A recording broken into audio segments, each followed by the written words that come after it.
அதிசயங்களை காண எங்கள் கண்களையும் இருதயத்தையும் செவிகளையும் திறந்துள்ளங்கப்பா. ஆண்டவரே, நாம் சிறுகவும் நீங்க பெருகவும் கிருபை தாங்க. இயேசுவின் நாமத்தில் வேண்டுகிறோம் நல்ல பிதாவே. ஹல்லேலூயா. இந்த 2வது மாதம் நாம் தியானிக்க போகிற கர்த்தருடைய வார்த்தை 2 நாளாகமம் 18வது அதிகாரத்தின் 31வது வசனத்தை நம்ம எல்லாரும் சேர்ந்து வாசிக்கலாம். 2 நாளாகமம் 18வது அதிகாரத்தின் 31வது வசனம். பழைய ஏற்பாட்டில் 563வது பக்கம். 2 நாளாகமம் 18:31 வாசிக்கலாம் சேர்ந்து. ஆதலால் ரதங்களின் தலைவர் யோசபாத்தை காண்கையில், இவன்தான் இஸ்ரவேலின் ராஜா என்று சொல்லி யுத்தம் பண்ண அவனை சூழ்ந்து கொண்டார்கள். அப்பொழுது யோசபாத் கூக்குரல் இட்டான். கர்த்தர் அவனுக்கு அனுசாரியாய் இருந்தார். அவர்கள் அவனை விட்டு விலகும்படி தேவன் செய்தார். ஹல்லேலூயா. 2வது மாதம் நாம் தியானிக்க போகிற கர்த்தருடைய வார்த்தை, கர்த்தர் அவனுக்கு அனுசாரியாய் இருந்தார். அவர்கள் அவனை விட்டு விலகும்படி தேவன் செய்தார். அனுசாரியாய் இருந்தார்னு சொன்னா அவர் உதவியாய் இருந்தார், அவர் அனுகூலமாய் இருந்தார். ஹல்லேலூயா. அனுகூலத்தினுடைய காரியம் தான், அனுகூலம் செய்கிறவருடைய பெயர் தான் அனுசாரி. அவன் தேவன் இந்த 2வது மாதம் நமக்கு அனுகூல துணையாய் அனுசாரியாய் இருப்பாராக. ஆமென். அவர்கள் அவனை விட்டு விலகும்படி செய்தார். ஹல்லேலூயா. தேவனே செய்தார். சில நபர்களை கர்த்தர் நம்மை விட்டு விலகும்படி தேவனே செய்வார். ஹல்லேலூயா. சில வியாதிகள் நம்மை விட்டு விலகும்படிக்கு தேவன் செய்வார். விலக வேண்டியது சில கடன்கள், சில பிரச்சனைகள், சில போராட்டங்கள் நம்மை விட்டு விலகும்படி கர்த்தர் செய்வார். ஹல்லேலூயா. சொல்லுங்க, கர்த்தர் அவனுக்கு அனுசாரியா இருந்தார். ஆமா ஆமா, நான் சொல்ற திரும்ப சொல்ல, கர்த்தர் அவனுக்கு அனுசாரியா இருந்தார். அவர்கள் அவனை விட்டு விலகும்படி தேவன் செய்தார். ஹல்லேலூயா. சில விலகாத ஆட்கள், சில பிரச்சனை கொடுத்து கொண்டே இருக்கிற ஆட்கள், எப்ப பார்த்தாலும் நம்மளை காயப்படுத்தி கொண்டே இருக்கிற ஆட்கள், நம்மளை தாக்க வருகிற ஆட்களை நம்மை விட்டு விலகும்படி கர்த்தர் செய்ய அவர் வல்லமையுள்ளவராய் இருக்கிறார். ஹல்லேலூயா. இந்த வார்த்தை யாரை குறித்து சொல்லுகிறது என்றால் யோசபாத்தை குறித்து சொல்லுகிறது. இந்த மாதம் நம் யோசபாத்தின் வாழ்க்கையில் நடந்த சில காரியங்களை நாம் பார்க்க போகிறோம். யோசபாத்துடைய வாழ்க்கையில நமக்கு நிறைய தெரியும். இந்த நிறைய நம்ம யோசபாத்துன்னு சொன்னாலே அந்த 3 ராஜ்யங்கள் அவனுக்கு விரோதமாய் வந்தபோது யோசபாத் யுத்தம் செய்கிற குழுவுக்கு முன்னால என்ன வச்சாராம்? பாடல் பாடுகிற குழுவினரை வைத்து அவர்கள் பாடி துதி செய்ய தொடங்கின போது சத்துருக்கள் தங்களுக்குள் விட்டொண்டு விழுந்தார்கள் என்று வேதம் சொல்லுது. இதை நம்ம கேள்விப்பட்டிருக்கிறோம். ஆனால் இந்த யோசபாத்தினுடைய இதற்கு முன்னால் நடந்த சில காரியங்களை தான் நம்ம தியானிக்க போகிறோம். கர்த்தர் எப்படி அவனுக்கு அனுசாரியா இருந்தார், அவனுடைய வாழ்க்கையில என்ன ஆபத்து வந்தது, ஏன் வந்துச்சு, எப்படி வந்துச்சு, அதெல்லாம் ரொம்ப ரத்தின சுருக்கமாய் நான் இந்த காலை வேளையில் உங்களோடு பேச விரும்புகிறேன். அந்த 18வது அதிகாரத்தின் 1வது வசனத்தை வாசிக்கலாம். யோசபாத்துக்கு மிகுந்த ஐசுவரியமும் கனமும் உண்டாயிருந்தது. அவன் ஆகாபோடே சம்பந்தம் கலந்தான். ஹல்லேலூயா. எனக்கு அன்பான தேவ சபையே, இந்த யோசபாத் யாருன்னு சொன்னா கர்த்தருக்கு பிரியமான ஒரு ராஜா. ஆமென்.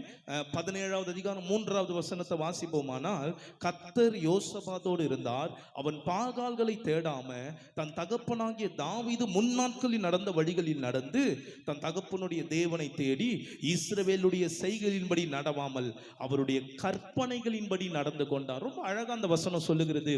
இஸ்ரவேலின் செய்கைகளின்படி நடக்காம அவருடைய கற்பனையின்படி நடந்தான். ஆமென். இன்னைக்கு நிறைய கூட்டம் கிறிஸ்தவர்களுடைய நடக்கையின்படி தான் நடக்கிறார்கள். அதுவும் அவங்க செய்யறாங்களே பாஸ்டர், இந்த விசுவாசி செய்யறாங்களே, இந்த சபையார் செய்யறாங்களே, இவங்க கூட கிறிஸ்தவங்க தான், இவங்க செய்யறாங்களே, அதனால நானும் செய்யறேன் அப்படின்னு செய்யாம கர்த்தர் என்ன சொல்லி இருக்கிறாரோ, கர்த்தருடைய வார்த்தை என்ன சொல்லுதோ, கர்த்தருடைய கற்பனைகள் என்ன சொல்லுகிறதோ அதன்படி வாழ்கிறவர்களுக்கு தான் கர்த்தர் அவர்களோடு இருப்பார். ஹல்லேலூயா. இந்த யோசபாத்தை இந்த 4வது வசனத்தை நான் திரும்ப கொஞ்சம் உங்களுக்கு காண்பிக்க விரும்புகிறேன். அந்த வசனம் பாருங்க.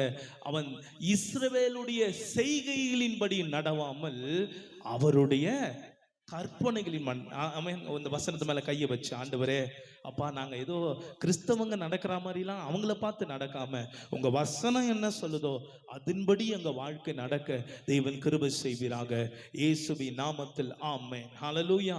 அப்படிப்பட்ட ஒரு நல்ல ராஜா கர்த்தர் யோசபாத்தை ஆசீர்வதித்தார், திரளாய் பெருக பண்ணினார். இப்போ 18வது அதிகாரம் 1வது வசனம் சொல்லுகிறது, யோசபாத்துக்கு மிகுந்த ஐஸ்வர்யமும் கனமும் உண்டாயிருந்தது. நல்லா கவனிங்க, எங்கெல்லாம் சில காரியங்கள் மிகுதியாய் மாறுகிறதோ அங்க கொஞ்சம் எச்சரிக்கையா இருக்க வேண்டும். ஹல்லேலூயா.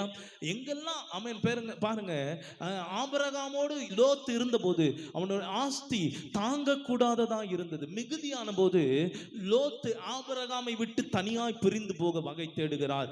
லோத் ஆபிரகாமை விட்டு விலகி போகிறார். யோசித்து, எங்கெல்லாம் மிகுதியான சில காரியங்கள் வருகிறதோ அங்க ரொம்ப நம்ம எச்சரிக்கையா இருக்கணும். நம்ம தாழ்வுல கர்த்தரை நல்லா தேடிடுவோம் பாருங்க. சிலரை கர்த்தர் ஆசீர்வதிக்கிறதற்கு தயங்குகிறார் என்று நான் நினைக்கிறேன். ஆமென். ஏன்னா சிலருக்கு ஆசீர்வாதம் தான் ஆபத்தை. சிலரை கர்த்தர் கொஞ்சம் ஆசீர்வதித்தா அதுக்கப்புறம் ஆண்டவர் என்ன பண்றது இல்ல, தேடுகிறது இல்ல. தானியேல் எல்லாம் பாருங்க, கர்த்தர் என்ன ஆசீர்வதித்தாலும் அவன் எவ்வளவு உயர்வுல இருந்தாலும் அவனுக்கு எது மிகுதியா இருந்துச்சு தெரியுமா? தேவனோடு உள்ள ஐக்கியம், தேவன் மேல இருந்த அன்பு, அதுதான் மிகுதியா இருக்கணும். ஹல்லேலூயா. இந்த யோசபாத் ஒரு நல்ல தேவ மனுஷன் தான். ஆனால் ஐஸ்வர்யமும் கனமும் மிகுதியான போது அவன் ஆகாபோடே சம்பந்தம் கலந்தான் என்று வேதம் சொல்லுகிறது. யார் இந்த ஆகாப்? இவன் இஸ்ரவேலின் ராஜா. யோசபாத் யாரு? யூதாவின் ராஜா. தேவனுடைய பிள்ளைகள் 2 ராஜ்யமா பிரிறாங்க சாலமோனுக்கு அப்புறம். இஸ்ரவேலின் ராஜ்யம், 2வது யூதான், 2ஆ பிரிறாங்க. இஸ்ரவேலின் ராஜா இந்த ஆகாப்.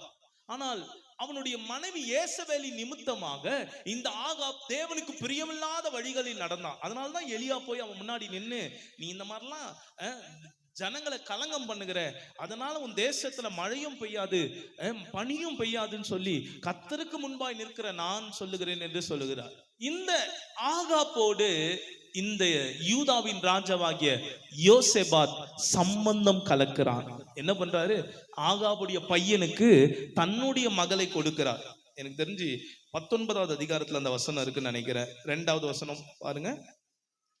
அப்பொழுது அனானியின் குமாரனாகிய எகு என்னும் ஞான திருஷ்டிக்காரன் புறப்பட்டு வந்து யோசபாத்தை சந்தித்து ராஜாவாகிய யோசபாத்தை நோக்கி, துன்மார்க்கனுக்கு துணை நின்று கர்த்தரை பகைக்கிறவர்களை நீ சிநேகிக்கலாமா? இது நிமித்தம் கர்த்தருடைய கோபம் உன்மேல் வர இருந்தது.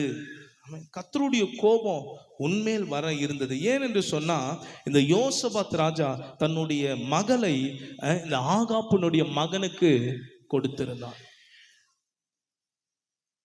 கர்த்தர் உங்களை ஆசீர்வதித்து உயர்த்தும் போது எச்சரிக்கையாயிருங்கள். வேலை ஸ்தலத்துல கர்த்தர் உங்களை உயர்த்தும் போதும், எந்த இடத்துல கர்த்தர் உங்களை உயர்த்தும் போது கொஞ்சம் மிகுதியான ஆசீர்வாதம் வருதுன்னா ஆமென், எந்த இடத்திலும் காம்ப்ரமைஸ் ஆகிடாதீங்க. இந்த யோசபாத் அங்கதான் தவறு செய்கிறார். கர்த்தருடைய கோபமே யோசபாத் மேல வந்ததான். எதனால?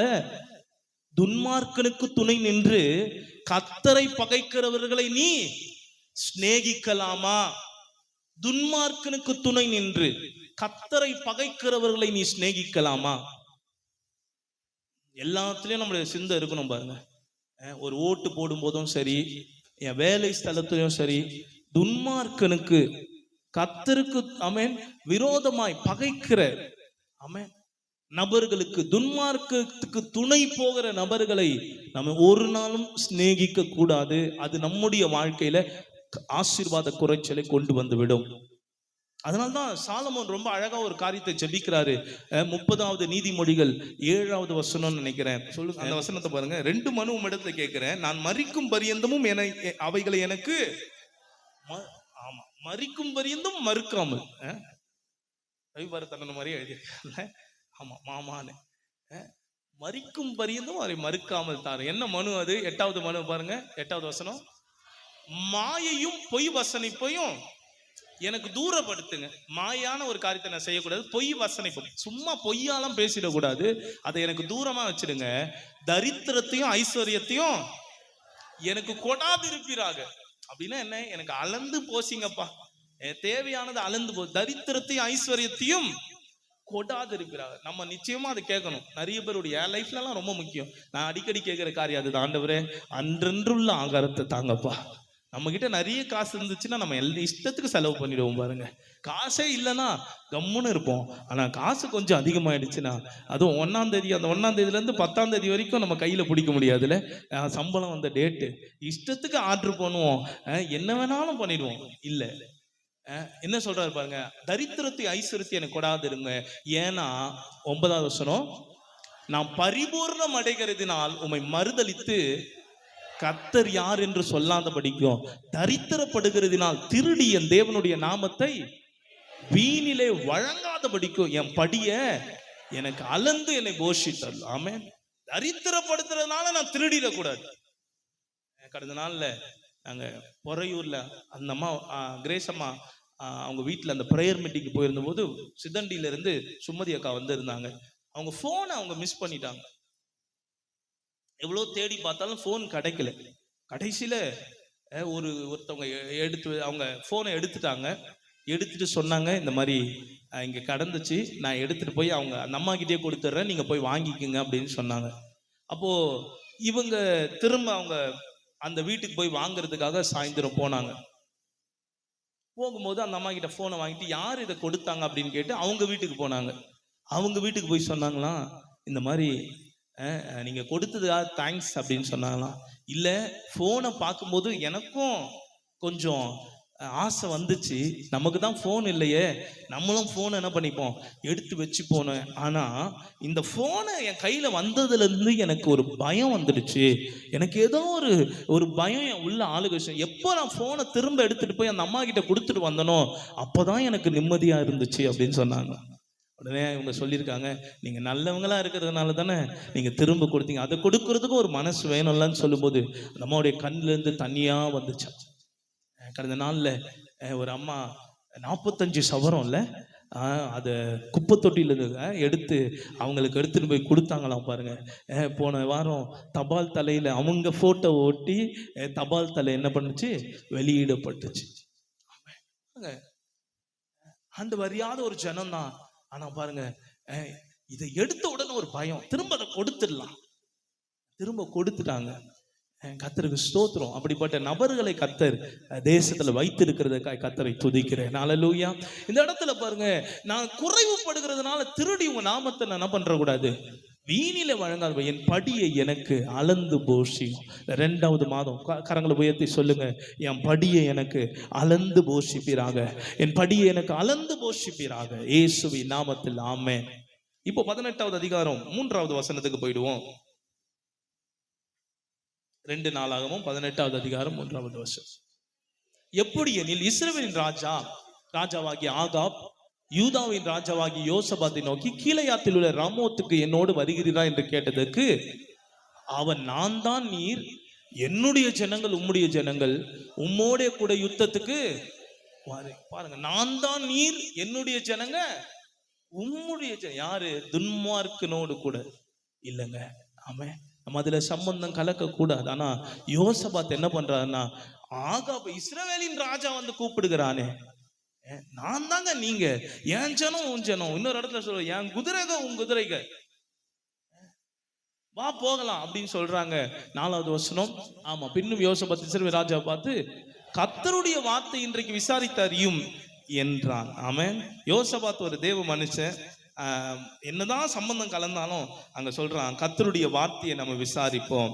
ஆமென். 5வது வசனம். அப்பொழுது இஸ்ரவேலின் ராஜா 400 தீர்க்கதரிசிகளை கூடி வர செய்து, நாங்கள் கீலேயாத்தில் ராமோத்தின் மேல் யுத்தம் பண்ண போகலாமா போகலாகாதா என்று அவர்களை கேட்டான். அதற்கு அவர்கள், போம், தேவன் ராஜாவின் கையில் அதை பாருங்க. 400 தீர்க்கதரிசிகளை அதுக்குள்ள உருவாக்கிட்டு இருக்கிறான். ஏற்கனவே எலியா தான் என்ன பண்ணாரு, 450 தீர்க்கதரிசிகளை போட்டு தள்ளினாரு. அதுக்குள்ள 400 தீர்க்கதரிசிகளை உருவாக்கிட்டு அவங்க என்ன சொல்றாங்கன்னா, நீர் போகும், கர்த்தர் தேவன் ராஜாவின் கையில் அதை ஒப்பு கொடுப்பார். 6வது வசனம். பின்பு யோசபாத், நாம் விசாரித்து அறிகிறதற்கு இவர்களை அல்லாமல் கர்த்தருடைய தீர்க்கதரிசி வேற யாராகிலும் இங்கே இல்லையா என்று கேட்டான். 400 பேர் தீர்க்கதரிசனம் ஒரே நேரத்துல உரைக்கிறாங்க. யோசபாத்துக்கு அதுல திருப்தியா இல்ல. கர்த்தர் வார்த்தை பேசுற யாராவது ஒரு மனுஷன் இருக்கிறானா? அதுக்கு ஆகாப் என்ன சொல்றான் பாருங்க, 7வது வசனம். அப்பொழுது இஸ்ரவேலின் ராஜா யோசபாத்தை நோக்கி, கர்த்தரிடத்தில் விசாரித்து அறிகிறதற்கு இம்லாவின் குமாரனாகிய மிகாயா என்னும் மற்றொருவன் இருக்கிறான். ஆனாலும் நான் அவனை பகைக்கிறேன். அவன் என்னை குறித்து நன்மையாக அல்ல தீமையாகவே எப்பொழுதும் தீர்க்கதரிசனம் சொல்லுகிறவன் என்றான். அதற்கு யோசபாத், ராஜாவே அப்படி சொல். நல்ல கவனிங்க, இங்க ஊழியக்காரங்க இருக்கிறாங்க. கர்த்தருடைய வார்த்தையை பேசுகிற ஒரு மிகாயா இருக்கிறான்.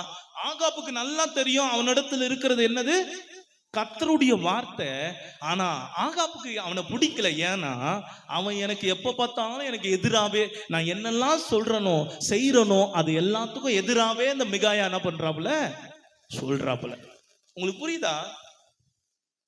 உங்கள் செவிகளுக்கு இனிமையாய் வருகிறது, என்னை எது செஞ்சாலும் என்னை கடிந்து கொள்றது இல்ல, என்னை பாராட்டுறாங்க அப்படின்னு சொல்ற ஆட்களை தங்களுக்கு நியமித்துக் கொள்ளுகிற ஒரு கூட்டம் சபையில இன்றைக்கு பெருகி கொண்டு இருக்கிறது. எனக்கு அன்பான தேவ சபையே, நீங்க கர்த்தருடைய வழிகளில் நடக்க வேண்டுமானால், உங்க பிரயாணம் ஆசீர்வாதமா இருக்க வேண்டுமானால், கர்த்தருடைய வார்த்தையை பேசுகிற தேவ மனுஷர்களுக்கு நீங்கள் செவி கொடுக்க வேண்டும். அல்லேலூயா. 400 பேர் இருக்கலாங்க. 400 பேர் நீங்க எது செஞ்சாலும் ரைட்டு, நீங்க செய்யுங்க, கர்த்தருமோடு கூட இருக்கிறார். சில நேரங்கள்ல நல்ல ஊழியக்காரர்கள் கூட சில நேரங்கள்ல இப்படி சொல்வது உண்டு. தாவீது சொல்றாரு, நான் கர்த்தருக்கு ஒரு ஆலயத்தை கட்ட போறேன். நாத்தான் ஒரு நல்ல தீர்க்கதரிசி, அவர் உடனே சொல்றாப்புல, நீங்க கட்டுங்க, கர்த்தர் தான் உங்க கூட இருக்கிறாரு, நீங்க தேவனுடைய ஆலயத்தை கட்டுங்கன்னு சொல்லிட்டு போயிடுறாரு. நைட்டு ஆண்டவர் நாத்தான் கிட்ட வந்து சொல்றாரு, யார கேட்டு நீ சொன்ன? காலமே எழுந்து போற தாவீது கிட்ட சொல்ற, அவன் கையினாலே எனக்கு ஆலயத்தை என்ன பண்ண வேணாம், கட்டுவேன். இப்போ நாத்தானுக்கு உயிரே போச்சு. இப்போ தாவீது என்ன கேட்பாரு, நீ நேத்து சொன்னது கர்த்தர் வார்த்தையா இல்ல இப்போ சொல்றது? நேத்து நாடானா கட்டலான்னு சொன்னேன், இன்னைக்கு வேணா கட்டவே கூடாது, உன் கையில கர்த்தர் கட்ட வேணான்னு சொல்றாருன்னு சொல்ற அப்படின்னு சொல்லி நாத்தானுக்கு ஒரு தயக்கம் இருந்தாலும் அதுதான் கர்த்தருடைய மனுஷன். அவன் தேவன் சொல்லிட்டாரா, அது என் வார்த்தை பலிக்கலனாலும் பரவாயில்ல, என்ன அவங்க பொய்யா சொல்றாங்கன்னு நினைச்சாலும் பரவாயில்ல, நான் அதை உடனே போய், இல்ல ராஜாவே இதை நீர் கட்டக்கூடாதுன்னு சொல்லும் போது தாவீது உடனே அதற்கு ஒப்பு கொடுத்து, இதுவரை என்னை நடத்தினதற்கு நான் எம்மாத்திரம் என்று சொல்லி கர்த்தர் அவன் கர்த்தருக்கு அர்ப்பணிக்கிறாப்புல. என்ன சொல்ல வரேன்னா, இப்படிப்பட்ட தேவ சத்தத்தை கேட்டு பழகிற நபர்களா இருக்க வேண்டும். சில நேரங்கள்ல பாருங்க, நம்ம ஆட்கள் தீர்க்கதரிசிகளை நாடி ஓடுவாங்க. அவங்க கிட்ட போய் கேட்கலாமா, இவங்க கிட்ட கேட்கலாமா, இது சரியா இருக்குமா, அதை பண்ணலாமா வேணாமா, உங்களை கண்டித்து உணர்த்துகிற சில நேரங்கள்ல பாருங்க, கண்டிக்கிறதை ஏற்றுக்கொள்ளுகிற மனதில்லாது இருக்கிற விசுவாச கூட்டமா நம்ம இருந்துடக்கூடாது. ஆமென். தாவீது சொல்றார், நீதிமான் என்ன தலையில கொட்டுட்டோம், அது என் தலைக்கு ஆயில் மசாஜ் மாதிரி இருக்கு அப்படின்னு சொல்றாரு. ஆமென். உங்களை கடிந்து கொள்ளாத ஒரு ஊழியக்காரன் உங்களுக்கு இருப்பார் இல்லைன்னா இப்படி சொல்றேன், உங்களை ஊழியக்காரங்க கடிந்து கொள்ளனாவே அது உங்க வாழ்க்கையில பாவத்தை விட மோசமானது. பாவத்தை விட மோசமானது. எல்லாத்துக்கும் ஒத்து உதுகிறவர்கள் அல்ல. இங்க 400 பேர் இருக்கிறாங்க, போலாமான்னு கேட்டா போலாம், தேவன் உங்க கூட இருக்கிறான்னு சொல்றாங்க. ஆனா யோசபாத்துக்கு இதுல மனசுல 400 பேர் மேல கர்த்தர் வார்த்தையை கேட்டு சொல்ற ஒரு தீர்க்கதரிசி இருக்கிறானா? ஆகாப் சொல்றான், இருக்கிறாப்புல, ஆனா அவனை எனக்கு பிடிக்காது, அவனை நான் பகைக்கிறேன். ஏன்னா அவன் எப்ப பார்த்தாலும் எனக்கு தோதாவே சொல்ல மாட்டான், எனக்கு எதிராகவே சொல்லுவான். ஆனா யோசபாத் சொல்றாரு, இல்ல இல்ல இல்ல, அவனை கூப்பிட்டு வாங்க. பாருங்க அந்த வசனத்தை, 2 நாளாகமும் 18வது அதிகாரம். ஆமென். அதனுடைய அந்த பின்னணியத்தை நம்ம கொஞ்சம் தெரிஞ்சுக்கொள்வோம்.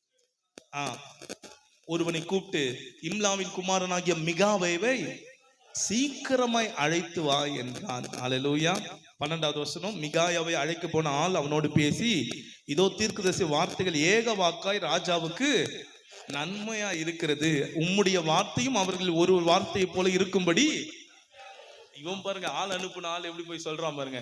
400 பேருடைய வார்த்தையும் ராஜாவுக்கு சப்போர்ட்டா தான் இருக்கு. அதனால நீயும் போயிட்டு ராஜாவுக்கு சப்போர்ட்டான வார்த்தைய பேசு. ஆனா மீகாயா சொல்றாப்புல 13வது வசனம், அதற்குமே என் தேவன் சொல்வதையே சொல்வேன் என்று கர்த்தருடைய ஜீவனை கொண்டு. இப்படிப்பட்ட நபர்கள் தான். ஆமென்.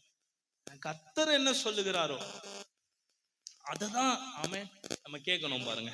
இப்ப என்ன நடக்குது பாருங்க. 14வது வசனம், அவன் ராஜாவின் இடத்த வந்தபோது ராஜா அவனை பார்த்து, மிகாயாவே, நாங்கள் கீலேயாத்துள்ள ராமோத்மே யுத்தம் பண்ண போகலாமா போகலாகாதா என்று கேட்டதற்கு அதற்கு அவன், போங்கள், உங்களுக்கு வாய்க்கும், உங்கள் கையில ஒப்பு கொடுக்கப்படுவார்கள் என்றான். ரொம்ப ரொம்ப சாதாரணமா சொல்றான், போங்க, கர்த்தர் உங்க கையில கொடுப்பாரு.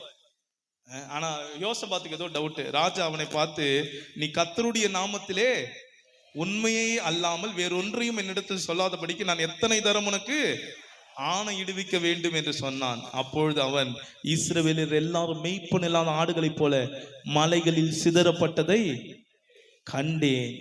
அப்பொழுது கர்த்தர், இவர்களுக்கு எஜமானம் இல்லை, அவரவர் தம் தம் வீட்டுக்கு சமாதானத்தோடு திரும்ப கடவர்கள் என்று சொன்னான். அப்படின்னா என்னன்னா, நீ இந்த யுத்தத்துக்கு போனா இஸ்ரவேலின் ராஜா செத்துடுவான், மெய்ப்பன் இல்லாத ஆடுகளாய் மாறிடுவாங்க அப்படின்னு சொன்ன உடனே வந்துச்சு பாருங்க ஆகாப்புக்கு கோபம். 17வது வசனம், அப்போது இஸ்ரவேலின் ராஜா யோசபாத்தை நோக்கி, இவன் என்னை குறித்து நன்மையாக அல்ல தீமையாகவே தீர்க்க தரிசனம் சொல்லுகிறவன் என்று நான் உம்மோடு கூட சொல்லவில்லையா என்றான். ஆமென். கர்த்தர் வார்த்தை வந்த பின்பு ஆமென். இதுக்கப்புறம் திரும்ப மிகாயா சொல்லுகிறார். ஆமென். ஏன்னா கர்த்தர் அப்போ அந்த 400 பேர் சொன்னாங்களேப்பா கர்த்தர் போறேன் அப்படின்னு சொல்லிட்டு, அப்போ மிகாயா சொல்றாரு, நான் தரிசனம் பார்த்தேன், அங்க பொய்யின் ஆவி வந்து சொல்லுது, நான் அந்த தீர்க்கதரிசி வாயெல்லாம் பொய்யின் ஆவி, ஏன்னா அவன் அதை தான் விரும்புறான், அதனால அதையே நான் வாயில வைக்கிறேன்னு சொல்லும் போது ஆண்டவரும் சரி போன்னு என்ன பண்ணிட்டாரு, அவங்களுக்கு அனுமதி கொடுத்துட்டாரு அப்படின்னு சொல்றான். வாசிக்கலாம், 20வது வசனம் வாசிக்கலாம். அப்பொழுது ஒரு ஆவி புறப்பட்டு வந்து, நான் அவனுக்கு போதனை செய்வேன் என்றது எதினால் என்று கர்த்தர் அதை கேட்டார். அப்பொழுது அது, நான் போய் அவனுடைய தீர்க்கதரிசிகள் எல்லார் வாயிலும் இருப்பேன், பொய்யின் ஆவியா இருப்பேன். அதற்கு அவர், நீ அவனுக்கு போதனை செய்து அப்படி நடக்க பண்ணுவாய், போய் அப்படியே ஆனதினால் கர்த்தர் பொய்யின் ஆவியை இந்த உம்முடைய தீர்க்கதரிசி வாயிலே கட்டளையிட்டார், கர்த்தர் உம்மை குறித்து தீமையாக தான் சொன்னார் என்று. அப்பொழுது கெனானாவின் குமாரனாகிய சிதேக்கியா கிட்ட வந்து மிகாயாவை கன்னத்திலே அடித்து, கர்த்தருடைய ஆவி எந்த வழியா என்னை விட்டு உன்னோடு பேசும்படி வந்தது என்றான். அதற்கு மிகாயா, நீ ஒளித்துக் கொள்ள உன் அலையிலே பதுங்கும், அந்நாளிலே அதை நீ என்ன பண்ணுவ. 400 தீர்க்கதரிசியோட தலைவர் இருக்கா சிதேக்கியா, அவன் வந்து மிகாயாவை கன்னத்திலே ஒரு அடி வைக்கிறான். அடிச்சு சொல்றான், எதனால நீ என்னை விட்டு ஆண்டவர் உங்ககிட்ட வந்து பேசிடுவாரா? இப்போ நீ நடக்கும்போது அதெல்லாம் பாப்பா அப்படின்னு சொல்றாங்க.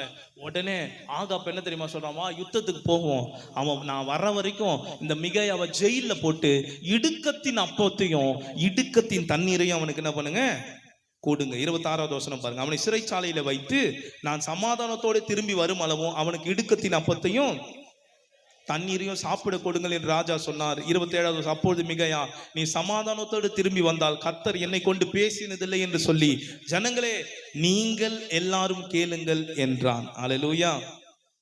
28வது, பின்பு இஸ்ரவேல் ராஜாவும் யூதேயம் ராஜாவும் யோசபாத்தும் கீலேயாத்துள்ள ராமோத்துக்கு போனார்கள். நல்லா கவனிங்க. முதல் காரியம், என் வாழ்க்கையில தேவ ஆசீர்வாதம் அளந்து இருக்கட்டும், மிகுதியாய் வருகிறதுனால நம்ம மோசம் போகாதபடி நம்ம எச்சரிக்கை. 2வது காரியம், கர்த்தருடைய வார்த்தையெல்லாம் கேட்கணும்னு சொன்னது இந்த யோசபாத்து தான்.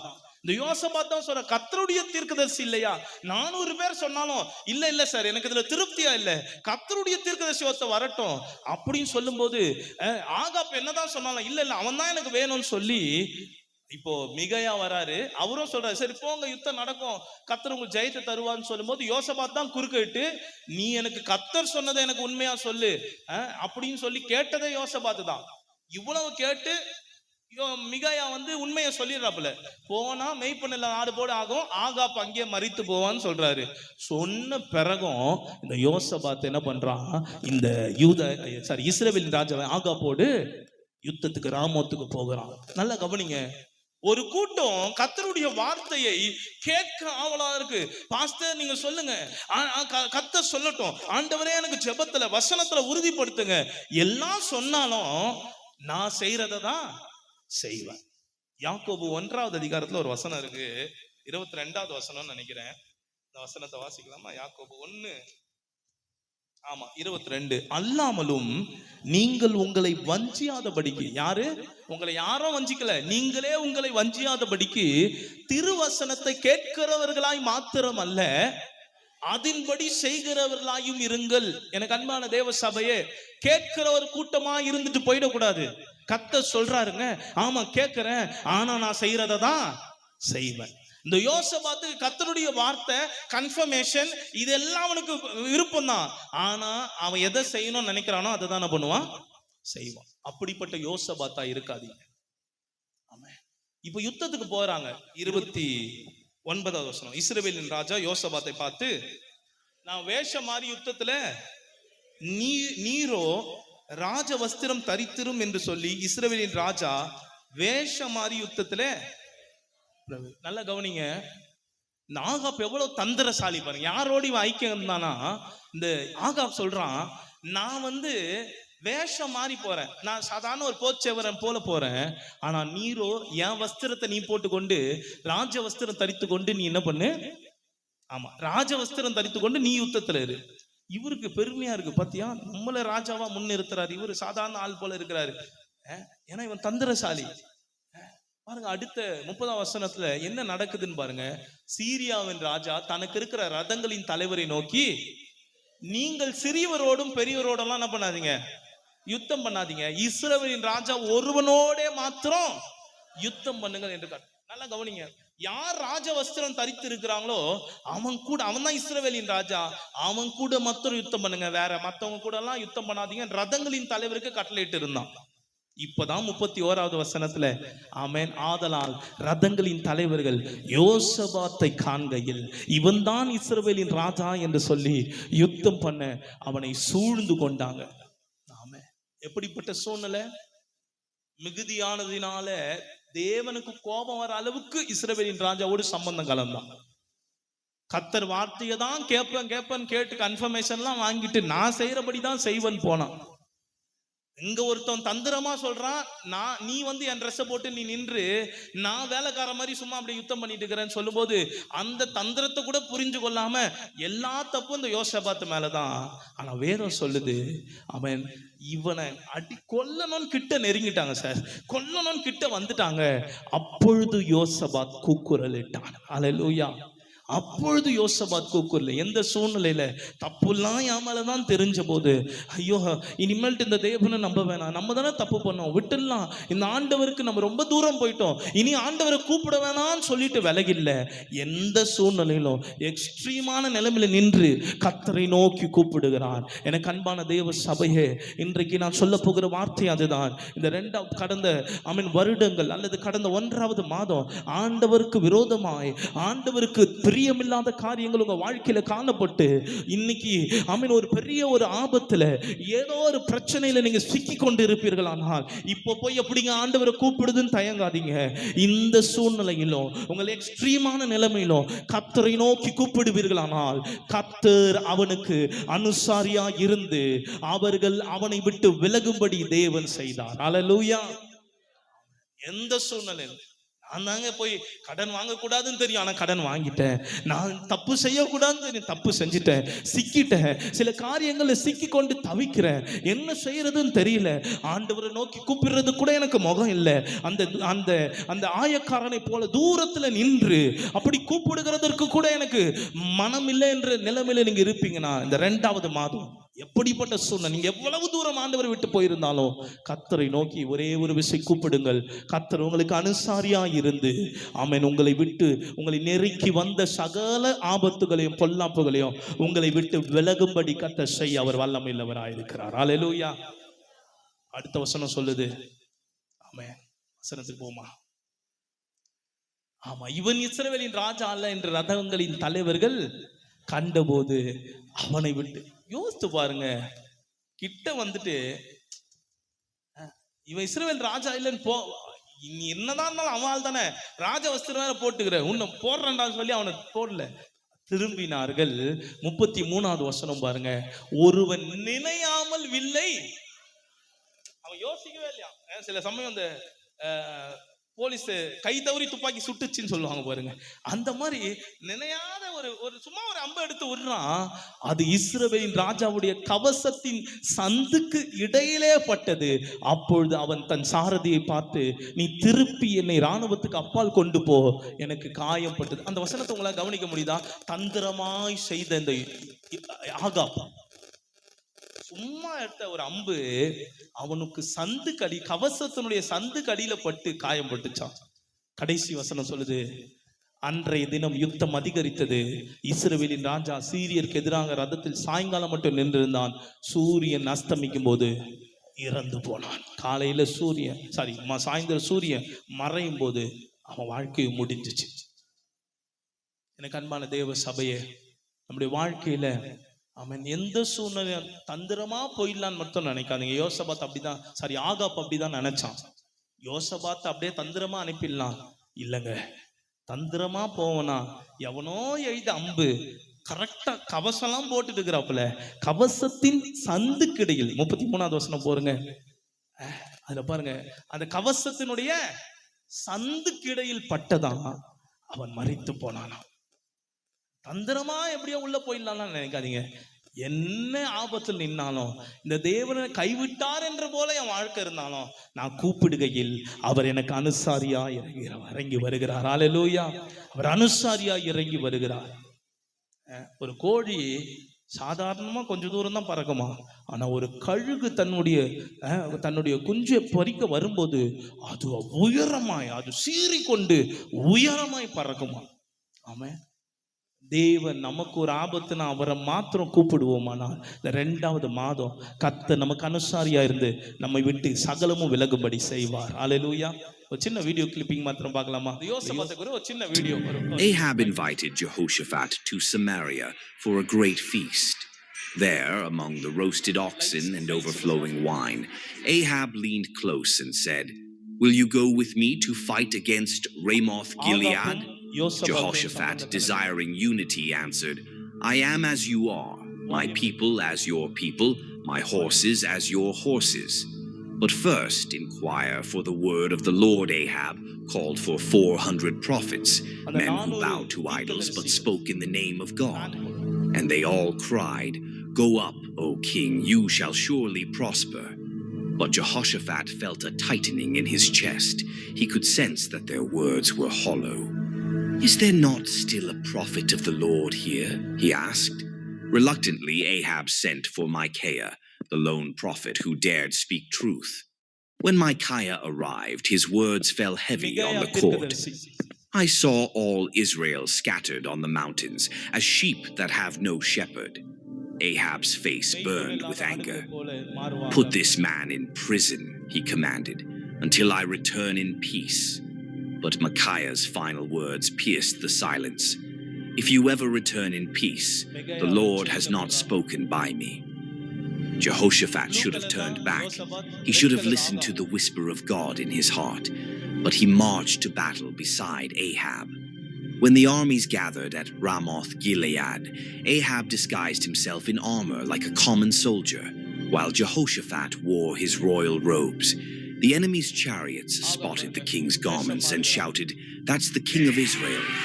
They surrounded Jehoshaphat, ready to strike him down. But in that desperate moment, he cried out to the Lord, and God heard him. The attackers realized he was not Ahab and turned away. Then, in the chaos of war, a single arrow, shot at random, found its mark between Ahab's armor plates. The wicked king fell bleeding in his chariot. The prophecy was fulfilled, and Jehoshaphat returned to Jerusalem alive but humbled. As he entered the city gates, the prophet Jehu met him with stern eyes. யோசபாத் சம்பந்தம் கலக்கிறான். ஐஸ்வர்யம் மிகுதியாகும் போது சம்பந்தம் கலந்த மாதத்துல மிகையாவை கூப்பிட்டு கேட்கிறானா, கேட்டதுபடி செய்யாம அவன் இஷ்டத்துக்கு போறான். இங்க ஒருத்தவன் தந்திரமா ஒரு காரியத்தை செய்யறான், அதை கூட புரிஞ்சு கொள்ளாம அதுல போறான். ஆனா கர்த்தரை நோக்கி கூப்பிடும்போது கர்த்தர் அனுசாரியாய் இருந்தார். கர்த்தர் அப்படியே இந்த 2வது மாதம் நமக்கு அனுசாரியாய் இருந்து, ஆமென், கர்த்தர் ஆமென் நம்ம நெருக்கி வருகிற சகலவற்றையும் நம்மை விட்டு விலகும்படி செய்வாராக. ஆமென். விசுவாசிகள் ஆமென் என்று சொல்லி தேவனை மகிமைப்படுத்துவோம்.